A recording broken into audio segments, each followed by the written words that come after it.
perbuatan yang bermaksud untuk menggulingkan pemerintah yang sah adalah perbuatan makar dan ada ancaman pidananya. Yang saya persoalkan tuh capres gitu. Sementara saya tuduhannya 107 itu kaitannya dengan presiden, kan clear gitu. Tidak ada saya mau makar. Loh, saya mau pakai senjata saya mulut, masa dibilang makar?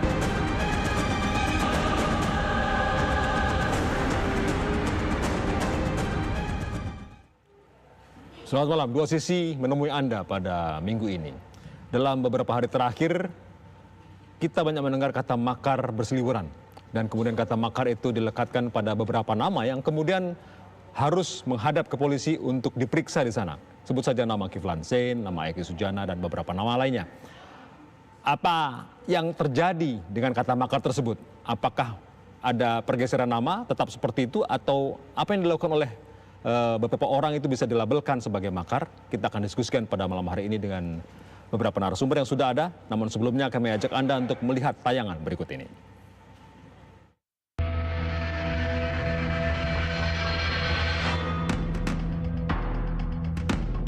Jelang pengumuman pemenang Pilpres 2019, suhu politik negeri kian memanas. Pasalnya, sederet politisi terpaksa harus berurusan dengan polisi karena dijerat dengan pasal makar. Egy Sujana, pengacara sekaligus politisi Partai Amanat Nasional ini, ditetapkan sebagai tersangka kasus makar dan dijebloskan ke balik jeruji besi karena pernyataannya saat berorasi dinilai menyerukan people power. Kedua, yang saya persoalkan tuh capres gitu. Sementara saya tuduhannya 107 itu kaitannya dengan presiden, kan clear gitu. Salah konstruk hukumnya. Tak hanya Egy Sujana, mantan Kepala Staf Komando Strategis Angkatan Darat Kiflan Zain, politisi Partai Gerindra Permadi, hingga aktivis Lius Sunkarisma pun dilaporkan ke polisi karena diduga melakukan perbuatan makar. Tidak ada saya mau makar. Makar itu pasal 106 ya. Di situ disebutkan undang pidana barang siapa yang melakukan upaya untuk merubah pemerintah dengan cara memakai senjata. Loh, saya memakai senjata saya mulut, masa dibilang makar? Yaitu perbuatan yang bermaksud untuk menggulingkan pemerintah yang sah adalah perbuatan makar dan ada ancaman pidananya. Dalam hal terjadi peristiwa itu, maka penegak hukum dan tentunya dengan bantuan didukung oleh dari unsur-unsur lain termasuk TNI akan melakukan langkah-langkah hukum. Lantas, benarkah politisi-politisi ini melakukan upaya makar? Tepatkah pasal makar digunakan untuk menjerat mereka?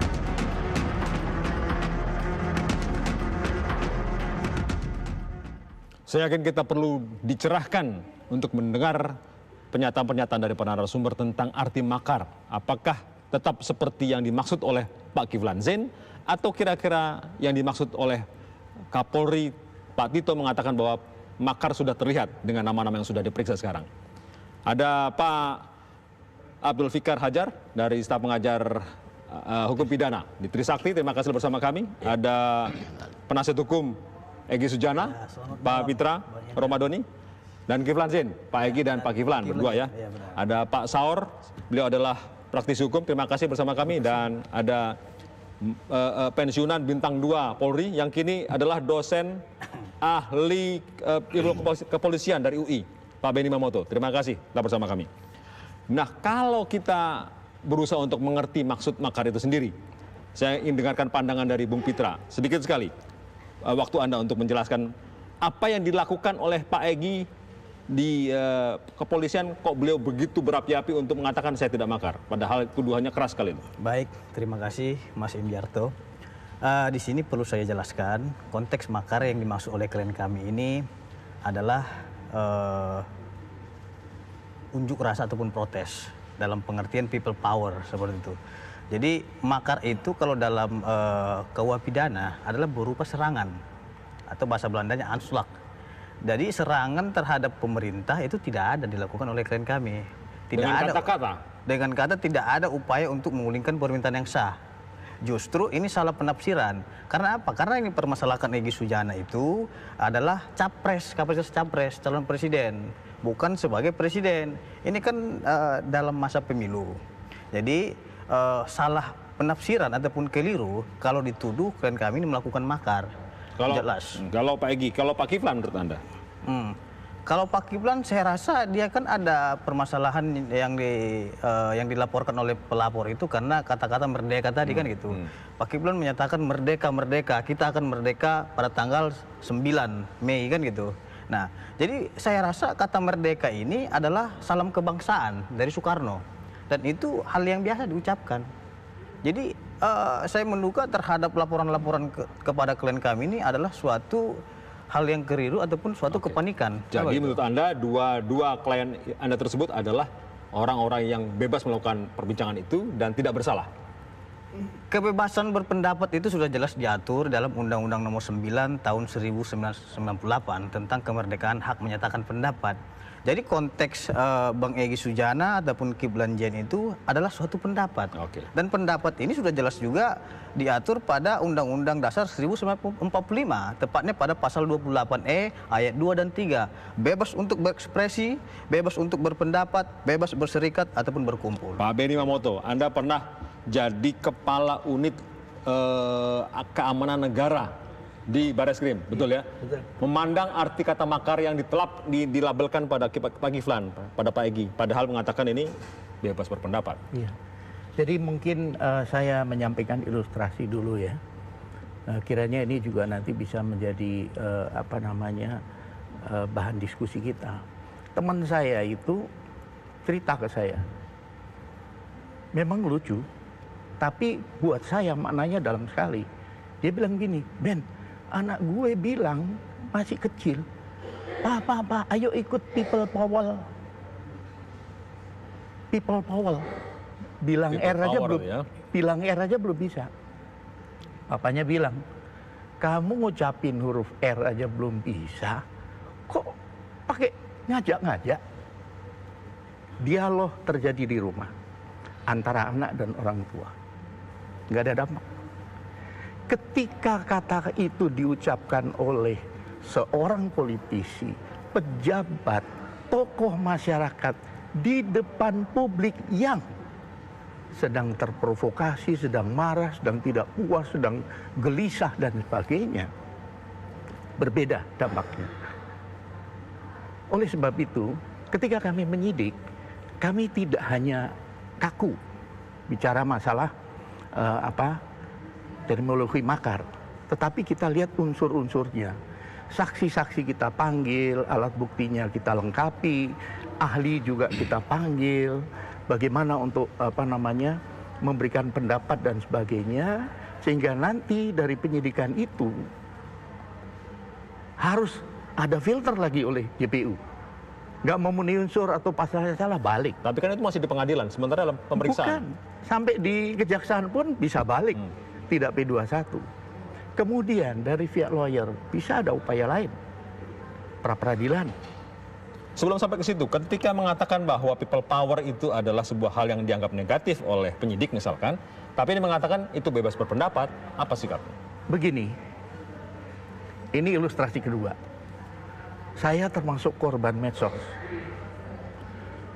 Ketika video penggal kepala, kita berhari-hari mikir ini apa, ini diskusi sana sini. Setelah ketangkep jawabannya apa? Saya hilaf, maaf, selesai. Padahal sekian hari kita sudah suasananya di lapangan itu, wah ini siapa dan sebagainya. Sama, ketika sudah berhadapan dengan hukum, klarifikasi baru keluar. Itu nggak boleh menurut Anda? Nggak, sebaiknya begitu ada reaksi publik, harus diklarifikasi. Yang saya maksud bukan itu. Ini adalah ini. Oke. Bisa diterima penjelasan ini Pak Pitra? Ya, kalau mau klarifikasi, Egy Sujana sudah berkali-kali mengklarifikasi bahwasanya konteks dia berbicara itu juga sebagai advokat. Dan dia menyampaikan jikalau terjadi kecurangan-kecurangan. Jadi kalau saya kira people power tersebut tidak diatur di dalam KUHP, kan gitu. Sehingga people power ini mengandung sifatnya multitafsir. Yang ada di dalam KUHP itu istilah makar, kan gitu. Jadi people power ini kan bahasa Inggris, Latin, kan gitu. Gerakan rakyat ataupun kekuatan rakyat. Kalau itu dianggap sebagai bisa mengganggu stabilitas negara? Saya rasa tidak mengganggu. Buktinya Egy Sujana sudah protes melakukan istilah people power dengan demonstrasi ke KPU dan Bawaslu. Sah-sah saja, tidak ada yang mengganggu. Damai, sejuk. Kita lihat juga people power seperti aksi 212. Damai, sejahtera, sejuk. Tidak ada masalah. Nah, jadi justru yang masalah ini, kenapa ketika kita pendapat kita ataupun suara tentang melawan ketidakadilan ataupun melawan kecurangan tiba-tiba langsung dituduh makar. Ini yang jadi pertanyaan besar. Jadi menurut Anda apa? Kalau menurut saya pendapat ataupun seruan terhadap suatu kecurangan itu merupakan suatu hak konstitusional. Hak konstitusional. Nah, dan tidak itu perlu dipermasalahkan. Tidak perlu dimasalahkan. Ini hal sepele kan gitu. Karena Itu sudah diklarifikasi. pendapat pengacara dari Pak Egy atau Kiflan. Kami ingin tanya dari pihak Pak Saur setelah pesan-pesan berikut ini. Dua sisi akan kembali kepada Anda.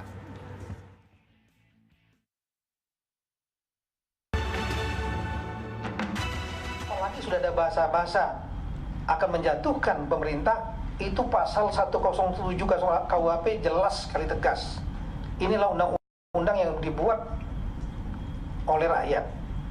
Itu bahasanya jelas, yaitu perbuatan yang bermaksud untuk menggulingkan pemerintah yang sah adalah perbuatan makar dan ada ancaman pidananya. Dalam hal terjadi peristiwa itu, maka penegak hukum dan tentunya dengan bantuan didukung oleh dari unsur-unsur lain termasuk TNI, kita akan melakukan langkah-langkah hukum.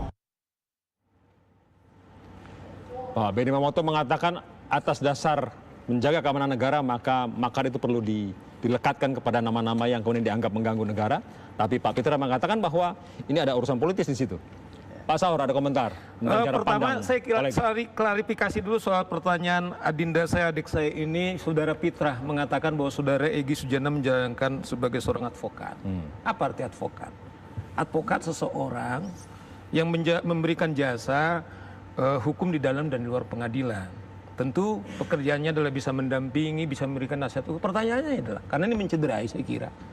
Saya pikir ini model mirip arti advokat itu sendiri. Advokat mirip, saya kira apa yang dilakukan Saudara Uto Hasibuan. Padahal saya tahu dia bukan advokat. Narasi seseorang polisi menetapkan tersangka itu adalah karena perbuatannya dengan bukti permulaan yang cukup diduga melakukan tindak pidana. Nah, yang dijerat Saudara Egy Sujana itu bukan karena mendampingi, tetapi orasi-orasi yang dilakukan. Dia bilang, teman-teman sekalian, kita nggak perlu lagi akui KPU sudah melakukan kecurangan.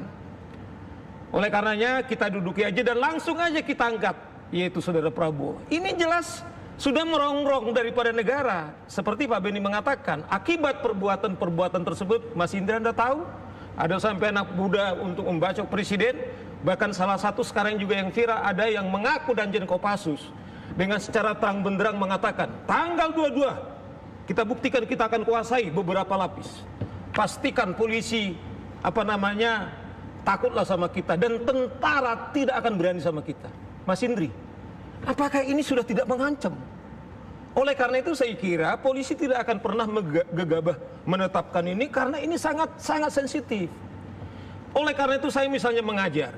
Kelas saya itu hari Rabu ini, mereka sekarang ini ketakutan luar biasa. Apakah kita kelas kita jadi maksudnya? Karena peristiwa tanggal 22 apa yang terjadi? Bayangkan kalau disatakan itu people power, makna people power pasal 1 ayat 1, pasal 1 ayat 2, pasal 1 ayat 3 di Undang-Undang Dasar adalah negara ini berbentuk republik, pasal 1 ayat 2 kedaulatan di tangan rakyat dan berdasarkan hukum. Bahwa daulat itu sudah dilakukan tanggal 17 April. Rakyat Indonesia, Prabowo itu mendaftarkan ke KPU, dialah wasitnya. Oke, dan dia sepakat ketika mendaftarkan yang menentukan prosesnya dan finalnya adalah KPU. Tiba-tiba karena dia mau kalah, kemudian tidak mengaku, ibarat bola, Mas Indri. Jadi kita sudah sepakat ada wasit nih.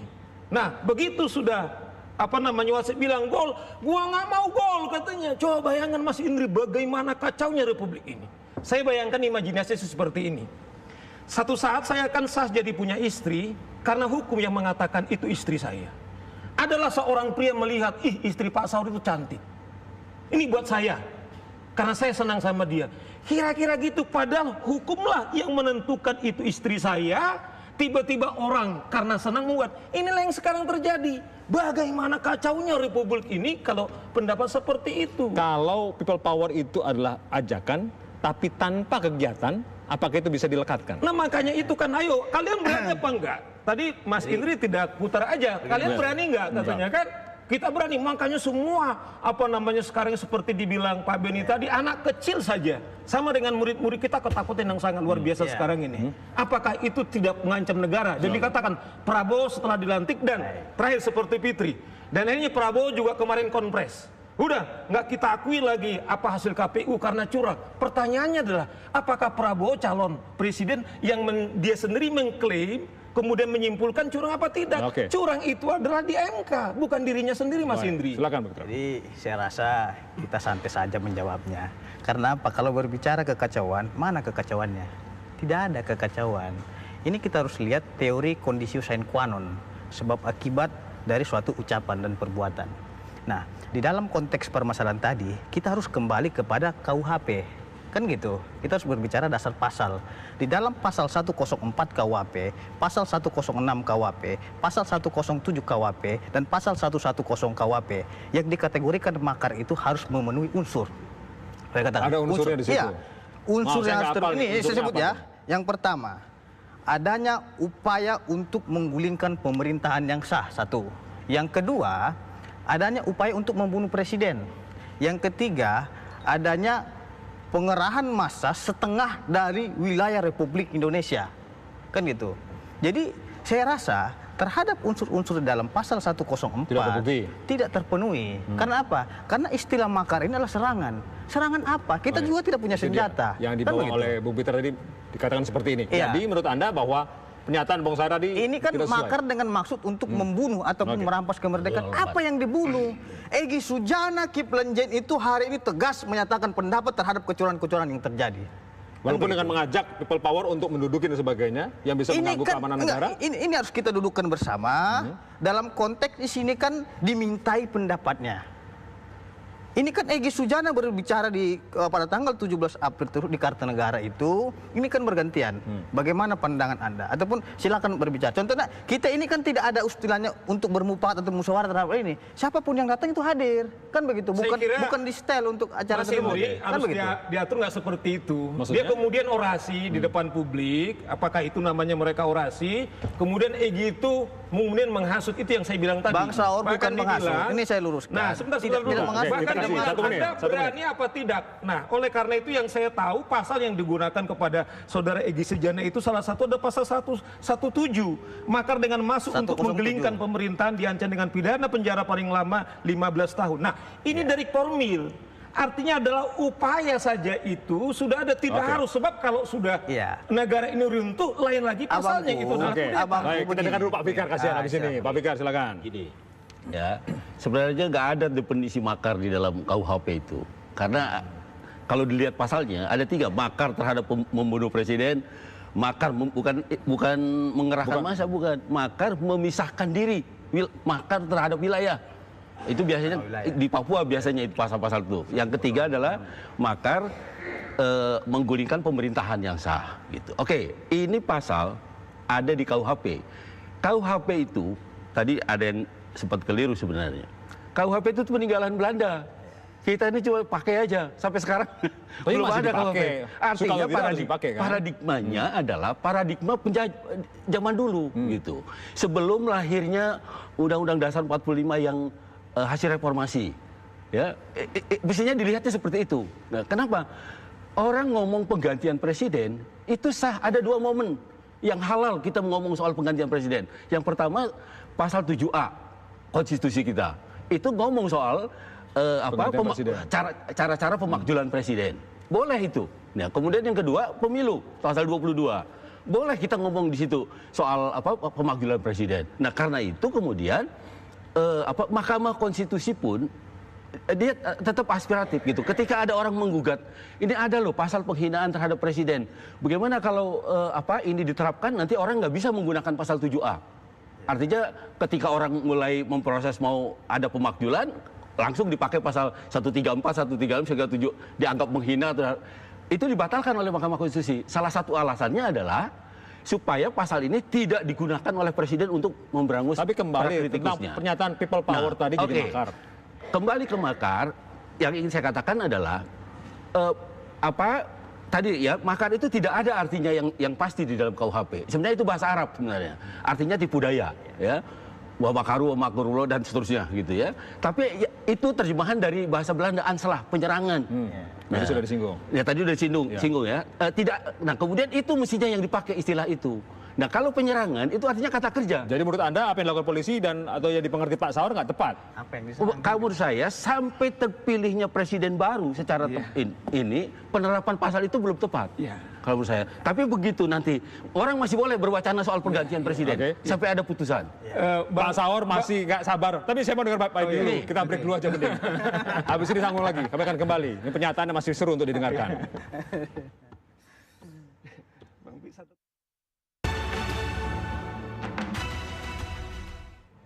Saya ingin beri kesempatan 1 menit buat Pak Fikar menjelaskan lagi. Menurut Anda penerapannya salah, keliru kah? Harus lihat konteksnya. Ini kan konteksnya pemilihan umum, gitu loh. Pemilihan umum. Jadi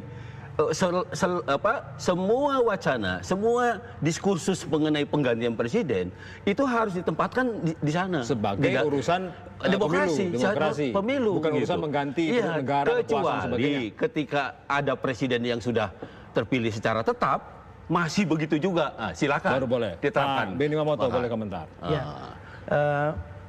Kita semua mengamati dan merasakan dampak dari digital disruptif sekarang.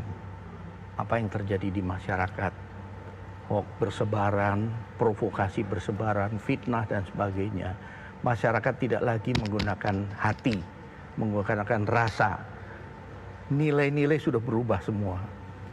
Ketika publik sudah terprovokasi, marah, kondisinya sedemikian serius, maka ucapan, kalimat, ajakan, provokasi yang dikeluarkan oleh tokoh ini sangat besar dampaknya ke publik. Kita harus belajar dari negara lain juga apa yang terjadi. People power di beberapa negara itu terjadi. Apakah kita menunggu itu terjadi?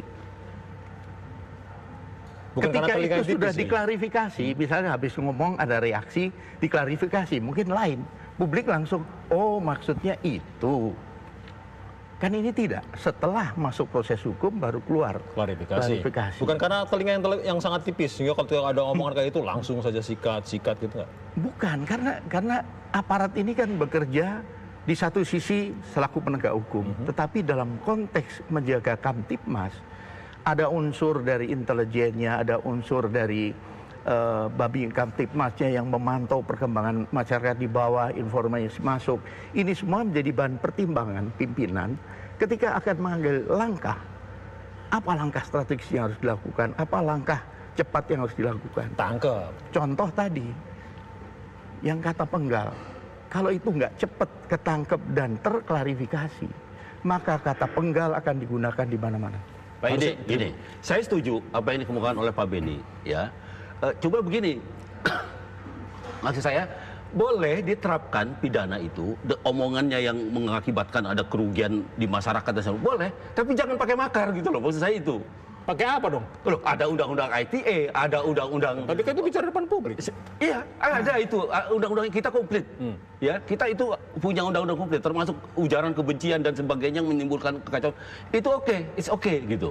Tapi tidak pakai kata-kata pasal-pasal makar.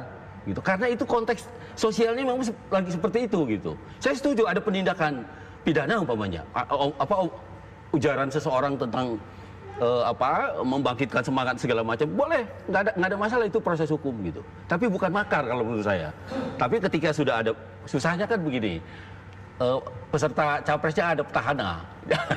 Jadi dia dua statusnya, selain capres juga presiden. Kenapa kalau ada petahana Pak Fikar? Bisa tafsirnya bisa dua. Ya memang itu penyidik punya otoritas gitu menafsirkan itu. Tapi itu tadi yang saya katakan, mestinya penerapan sebuah aturan itu lihat konteks sosialnya juga. Bisa diterima Pak Soal? Saya kira nggak apa-apa tafsirnya Bang Fikar seperti itu, analisis saja. Tapi tadi dia juga akui bahwa pasal ini masih berlaku. Mas Indri udah 2 kali diuji di Mahkamah Konstitusi. Justru pasal ini harus tetap dilakukan. Diulang lagi, pasal yang mana tadi? Pasal 107 ini, masalah yang makar ini. Mari kita baca lagi. Mari kita baca bahwa makar dengan maksud untuk menggulingkan pemerintahan diancam dengan pidana penjara paling lama 15 tahun. Menggulingkan pemerintah. Saya bukan tidak setuju loh dengan pasal itu. Saya akan pertanyaannya kan apakah penerapannya pada di dalam konteks sosialnya. Gitu. Salah satu juga tokoh mengatakan bahkan dihimbau jangan lagi bayar pajak. Mulai tanggal 22 jangan lagi bayar pajak. Orang yang pro, yang tidak mendukung, yaitu pemerintahan, yaitu Prabowo, itu dianggap kutuk.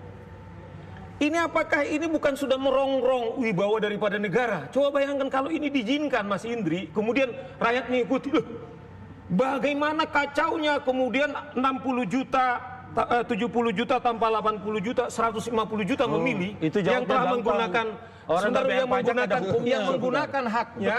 Kemudian terprovokasi, nggak kan bisa. negara sudah terpecahkan. Terlalu simplistis ini. Pandangan terlalu saya kira menyederhanakan.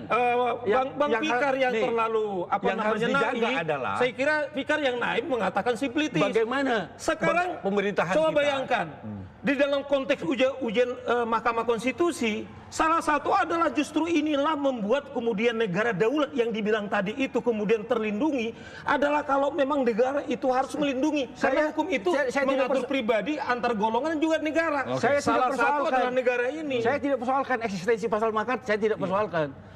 Tapi penerapannya tidak pada konteks sosial tertentu. Ini konteks pemilihan gitu. Boleh Anda pakai pasal lain untuk menghantam orang-orang itu. Mengajak tidak bayar pajak umpamanya. Ada hukumnya. Ada undang-undangnya. Jangan semua dibawa ke makar. Silakan. Nih, gini. Itu akan mengesankan terus terang. Itu akan mengesankan pendekatan kita adalah stabilitas. Dan itu boleh. Anda nggak boleh itu. Boleh. Sesat ini. Maksud saya bilang Fikar kita sudah pernah merasakan. Saya ini pernah dibanting oleh aparat ya pada zaman Orde Baru ya. Maksud saya pendekatannya tidak harus stabilitas yang sangat kaku gitu.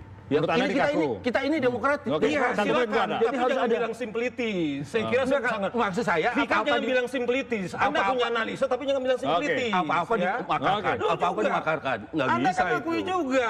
Yang menetapkannya bukan seharusnya polisi. Dan menurut saya apa yang dilakukan polisi itu adalah benar. Buktinya sudah cukup. Kemudian juga pasal-pasal yang juga diterapkan bukan hanya itu. Saya ingin dengarkan suara Bung Pitra. Baik, terima kasih Mas Indiarto.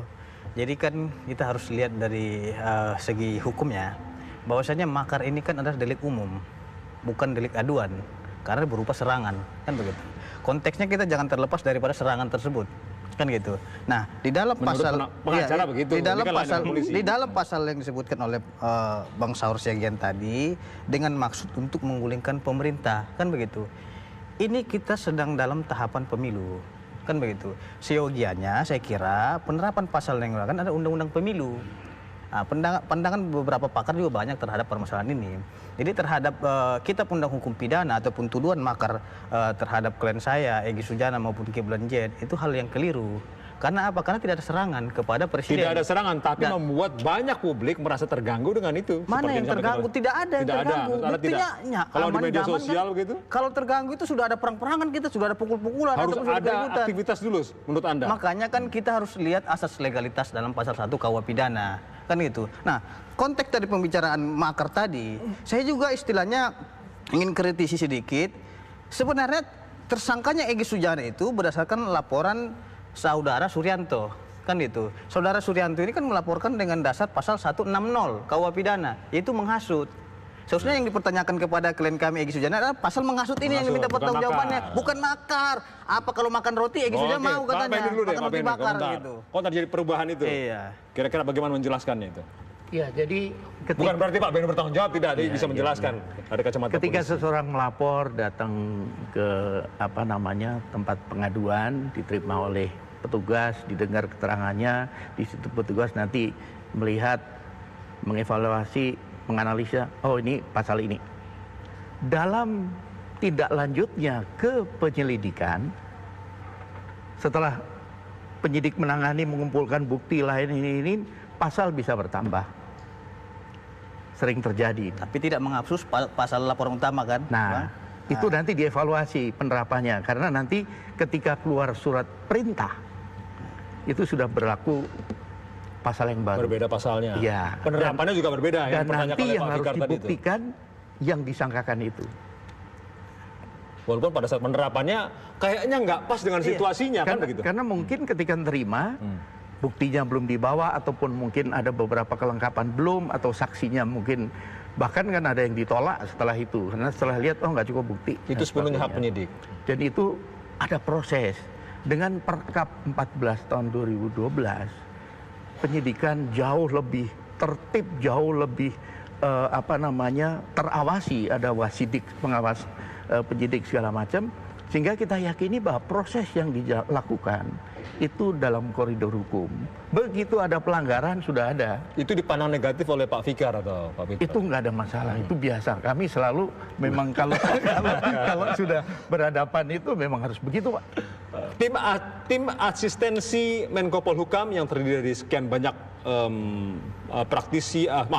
akademisi bergelar profesor, doktor, salah satunya Pak Indrianto Senoaji, juga mengatakan makar bisa dipakai di situ dan bisa diterjemahkan seperti yang tadi itu. Pak Fikar nggak perlu, nggak perlu kalau menurut saya keliru di situ, jangan-jangan. Eksistensi timnya saja itu perlu dipersoalkan sebenarnya. Ya, karena Menko Polhukam itu job desk-nya adalah mengkoordinasi sebenarnya. Jadi seolah-olah dia nggak percaya dengan kepolisian, nggak percaya dengan Gakumdu segala macam gitu loh. Dia harus membentuk satu tim gitu. Kalau dia diam-diam aja sih nggak ada masalah. Ya mungkin ini dia dengan jelas menunjuk, memantau kalimat seseorang, memantau pikiran seseorang. Itu kan kesannya apa? Kan asistensi namanya memberi bantu, kan boleh. Begitu. Asistensi itu mengasistensi dan secara nyata itu menjadi intervensi malah kalau menurut saya. Karena di dalamnya ada wakil Polri, ada wakil kejaksaan. Coba kalau mereka sudah berpendapat, kalau nggak jalan tuh polisi bisa kenapa-napa gitu. Karena ada atasannya di dalam. Kita break dulu deh untuk sekali menyerap informasi ini. Karena kita masih punya satu segmen. Saya khawatir jangan-jangan kita perlu ada informasi baru dari mereka, terutama dari Bung Fitra nih. Mau diapain nih selanjutnya kasusnya Bung Egy dan Bung Kiflan? Kami akan kembali saat lagi.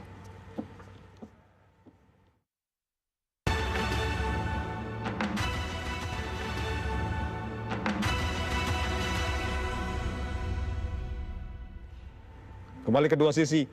Bung Fitra, kalau melihat situasi seperti ini tampaknya kecil kemungkinan bisa berhasil membela Kiflan atau Egy Sujana. Ya baik, saya sangat optimis sekali bahwasannya Egy Sujana dan Kiflan Zen ini bebas daripada jeratan hukum tersebut.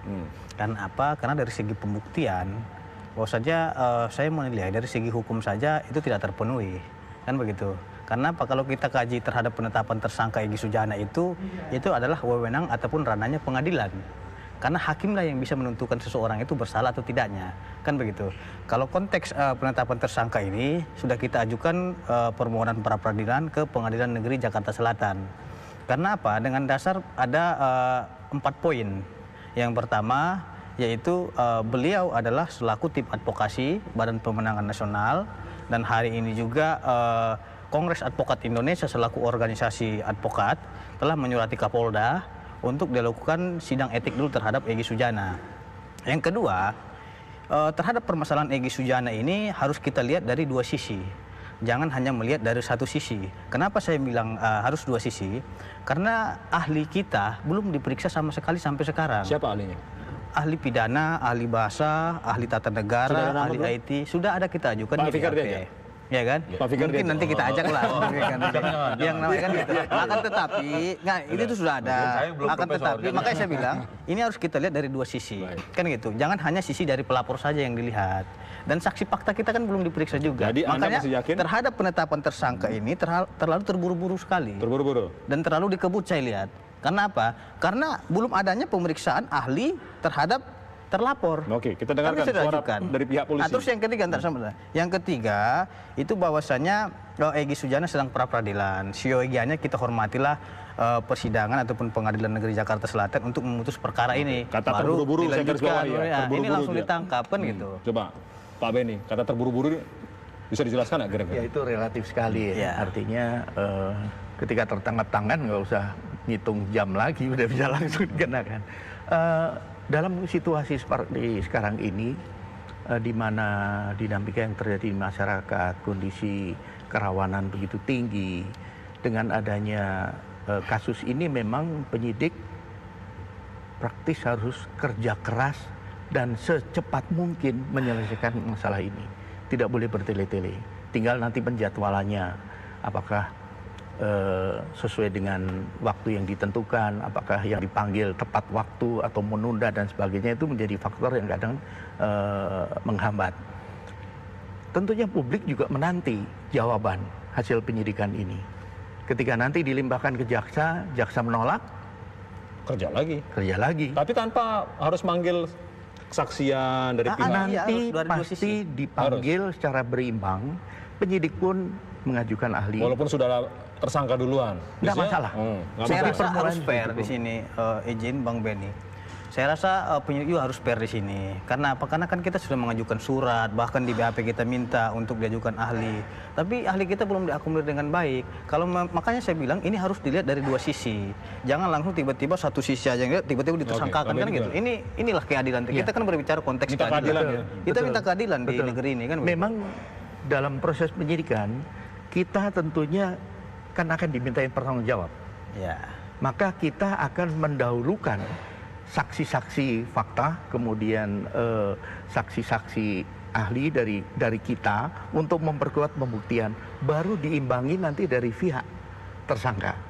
Toh semuanya akan didengar, semuanya akan masuk dalam berkas, kemudian itulah yang kemudian Jadi kita bilangnya kirim. bersabar gitu maksudnya. Iya, itu kalau bahasa halusnya begitu. Bagaimana Bang Sair? Bisa diterima ya? Saya kira pasti Pitra harus menjawab seperti itu. Tapi jangan lupa Mas Indri, ada 250 juta rakyat Indonesia juga sedang menanti kasus ini atau juga sedang menyaksikan DIBD soal kasus ini. Kalau berbebas pendapat dalam pasal 28 disebutkan sahabat saya Pitra, jangan lupa dalam pasal 28 ayat J juga disebutkan kebebasan itu juga harus tidak bisa melanggar etika, moral, dan juga seluruh peraturan perundang-undangan. Pasal 107 ini masih berlaku.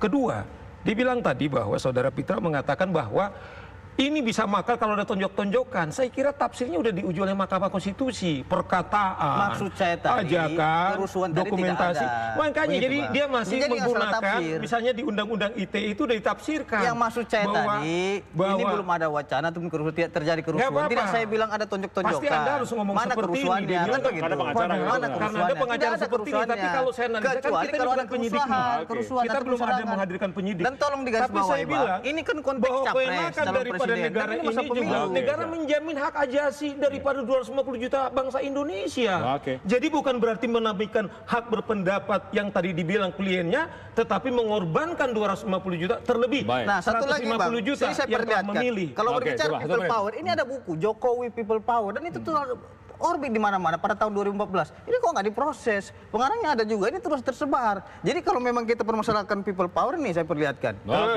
Jurus Nah, buku ini saya juga kira nih. people power, Kan begitu. itu yang Di saya sini bilang sudah people dikupas power, tegas. versi mereka ini people power yang sesat. Udah dijalankan tanggal 17, kemudian menghasut. Sebenarnya orang ini menghasut gitu loh. Oke. Saya rasa tidak sesat dan Baik. tidak menghasut. Di Ini penghujung, sepanjang pendapat sah-sah Pak Fikar, saja. bagaimana publik menurut Anda harus bersikap ketika ada pandangan-pandangan seperti ini? Termasuk melihat apa yang sudah dilakukan oleh polisi. Ya, saya kira kalau polisi berjalan di atas tracknya, maksud saya begini, ketika ada laporan ditangani aja yang dengan sangkaan yang sebenarnya, ya. Jangan dulu masuk ke makar lah kalau menurut saya. Boleh diperiksa oleh sangkaan pasal apapun boleh. Pandangan subjektif Anda begitu. Kebencian, menghasut apa segala macam ada ininya gitu. Tapi ketika nanti sudah ada presiden yang tetap gitu ya, masih begitu juga. Itu boleh disikat. Itu boleh diterapkan pakai pasal Kalau sekarang nggak boleh. Ya, Kalau saya sekarang lihat itu tadi yang saya contohkan, begal saja bisa jadi dapat penghargaan, pembunuh begal, iya kan? Itu karena konteks sosial. Kalau boleh gitu. kalimatnya nanti aja dibuktikan di pengadilan deh. Ya boleh saja seperti itu. Tapi ini kan kita berpendapat. Oke. Artinya dituntut juga kenegarawanan dari kepolisian Oke. gitu ya. Dan untuk pendapat meletakkan Egy Sujana ini berdasarkan pasal 463 ayat 4 Oke. Undang-Undang Nomor Yang terakhir 7 tahun polisi masih bisa 2017. dipegang profesionalismenya dalam situasi ini. Masih bisa dijamin. Masih, karena apa? Kita ini transparan, kita Oke. ini bisa diawasi oleh siapapun, banyak lembaga yang mengawasi polisi, sehingga Oke. tidak perlu dikhawatirkan. Jaminan bahwa itu yang perlu didengar oleh publik semuanya. Terima kasih Pak Saur, terima kasih. Pak Benny, terima kasih. Pak Fikri, terima kasih. Pak Fikar, terima kasih. Ini adalah dua sisi pandangan tentang soal makar. Ada apa dengan makar? Sampai berjumpa di dua sisi minggu depan. Anda mesti ikuti sekarang kabar utama sebentar lagi. Sampai jumpa. Nah, Thank you.